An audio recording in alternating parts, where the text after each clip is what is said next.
What is up, people? Van from the Vaniverse Gaming Channel here with another updated dungeon guide. Today's video is going to be on the Witch Queen dungeon.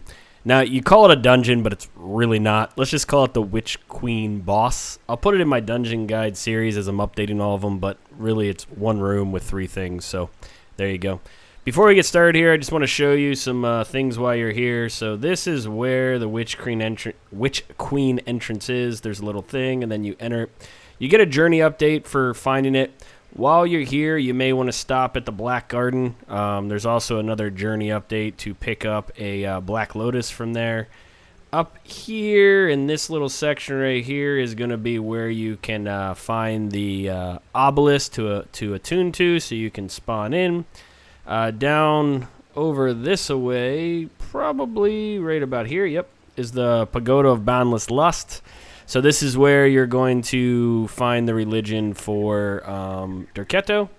And then right over here, there's a little boat now, and that'll get you to the new Sunken City dungeon. So a lot of fun places around here, but we're focusing on the Palace of the Witch Queen. All right. My setup is exactly the same pretty much as my Dregs setup. If you haven't watched my updated Dregs guide, you can click on the little eye. I also got my greater shield back here, good old Fred. He's going to come with me because now that you can bring a pet, why not? But other than that, I'm still level 26. I got 20 strength, 20 grit. Yeah, and I'm really just using some tier 1 Defari skin armor for the +5 strength.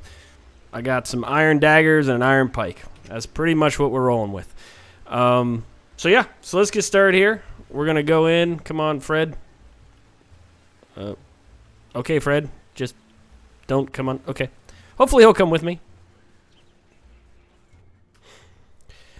All right, so since my previous video, my understanding is this has gotten a little bit tougher. That's why having Fred is super important. He's going to be tanking the whole time. So that we can kind of not get our face kicked in. But for the most part, they've also made some changes to daggers where your heavy attacks now, they kind of add a stagger effect, and they're pretty unstoppable because you can't be interrupted. So we'll make short work of this, no problem. So you come in, she's going to start swearing at you. This guy is going to get spawned in. All right, he's going to want to step on you. He's going to swing his big axe. Okay, cool. So now, get him to step on you. There we go. All right. So once your pet gets aggro, you can actually come to the leg that he doesn't use the stomp, and you can just sit here. This is literally all you have to do. Try not to hit your pet though. You don't want to hurt him. Look up. He's got 20 stacks. I'm going to switch to a spear. And I'm just going to keep heavy tack poking him in the leg. I don't want to do a lot of big swings because I don't want to hurt my my pet. I want to try not to do damage to my pet. So we're just going to keep stabbing him in the leg. And now he's dead. That easy. Literally. Okay? So now you start getting these wonderful beams that do damage to you if you stand in the way. Not a big deal. This guy right here is the next one. So just don't stand in the way of the green light. And as soon as she's done talking her stuff and you can see the beams, he'll get spawned in next. Now, this is very much so based on how fast you kill these things. If you don't kill them fast enough, you're going to be fighting 2 statues. And then if you don't kill the statues fast enough, then you're going to get the Witch Queen as well. So here we go. We got this guy. Okay, he stamps down with his right foot. So as long as you're not under his right foot and your buddy gets aggro, you're fine. But my buddy's not getting aggro right now. There we go. Come on, get him, buddy. Get him. What are you doing? Oh, God. Yoo-hoo, Fred. Oh, God. Fred! Fred! Oh, shh. Fred! Fred. Attack him, Fred. Fred. So, see how long this is taking? That's a bad thing. Oh my God. There we go, Fred. Thank you. Okay, now that Fred has his attention, we should be fine. We're going to get on his left foot, and then we should be good.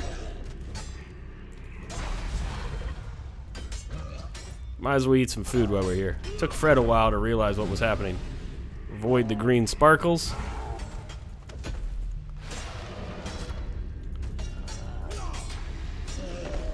Okay, he's got 20 stacks. We'll just stab him with a spear. Okay, he's dead. Alright, so now we have the queen herself. So, this one shouldn't be so hard. She does some pretty significant damage, and she has some pretty good combos. But again, if you have Fred tanking her, you should be just fine. Okay, come on, Fred. And if you use heavy attacks, she shouldn't get a combo off on you, because you should be able to interrupt it. So let's just wait for Fred to get the aggro. Alright, Fred's got it. Alright. So now, similar to what we did before, get 20 stacks on her. Switch to the spear. Okay, roll out. We don't have to roll. I just do it because I'm crazy. Alright. Just heavy attacks all day long. You can see she keeps getting staggered here.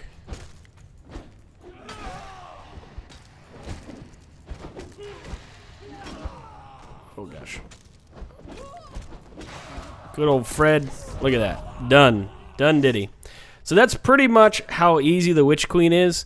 When you have a greater pet now, it's pretty simple to do a lot of these quote-unquote dungeons, but boss fights. So when you loot her, make sure, I'll tell you what this key does here in a second. I'll show you. The mask is really just, I mean, I don't think the mask really does anything. It's part of a worn by a Witch Queen. It's an ingredient. We'll talk about that another time.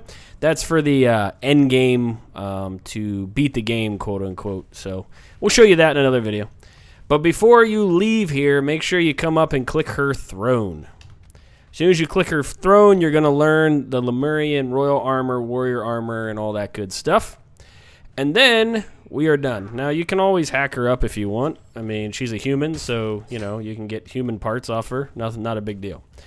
So that's that. That's how it works. I must have eaten a human part because now I have food poisoning, so that's fantastic.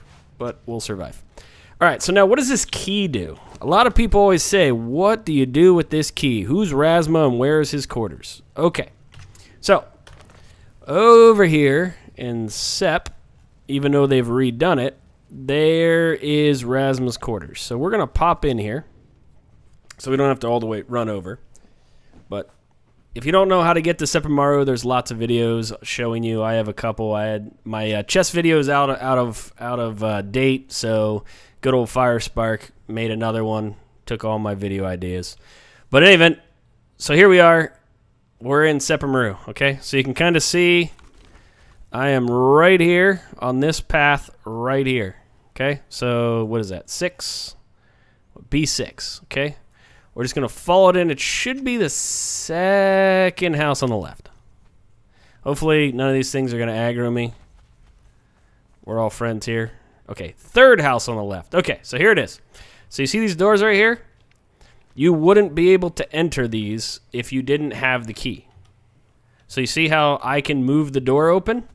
If I didn't have this key, I wouldn't be able to open the door. So you come in here, and here you go. This is Razma. I don't have any of the heading, what is it, names on, but this is Razma. So you can talk to her.